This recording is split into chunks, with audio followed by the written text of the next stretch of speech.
Pakistan Shanghai تعاون تنظیم کی میزبانی کے لیے تیار. چین کے وزیر اعظم کانفرنس سے ایک روز پہلے آج اسلام آباد پہنچیں گے.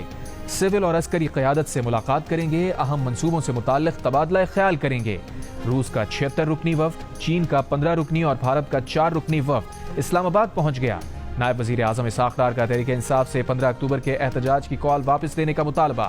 کہا ایک جماعت SCO اجلاس کو ناکام بنانے کی کوشش کر رہی ہے. احتجاج کی کال واپس لینا نہ صرف ملک کے مفاد میں ہے بلکہ اس سیاسی جماعت کے مفاد میں بھی ہے.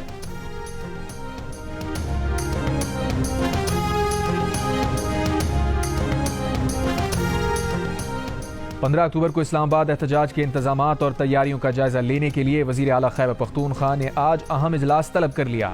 ذرائع کے مطابق اجلاس میں PTI کے اراکین قومی و صوبائی اسمبلی اور پارٹی قائدین شریک ہوں گے.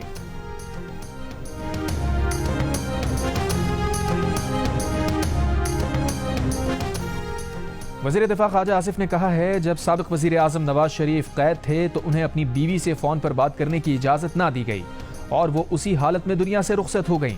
PTI بلیک میل کر رہی ہے کہ بانی PTI سے سیاسی ملاقات کے لیے سہولت کاری چاہیے ورنہ SCO کانفرنس کو سیبوتاژ کیا جائے گا. بانی PTI سے ملاقات کے لیے اولاد کو لندن سے بلایا جا رہا ہو تو پھر بات بنتی ہے.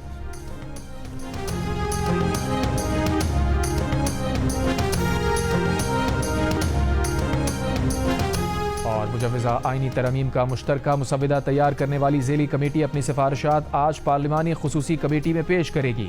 پارلیمانی خصوصی کمیٹی کا اجلاس دوپہر 3:30 بجے پارلیمنٹ ہاؤس میں ہوگا. 26ویں آئینی ترمیم پر اتفاق رائے کے لیے سیاسی جماعتوں کے رابطے. پیپلز پارٹی کے چیئرمین بلاول بھٹو زرداری کا نون لیگ کے قائد نواز شریف سے ٹیلی فونک رابطہ.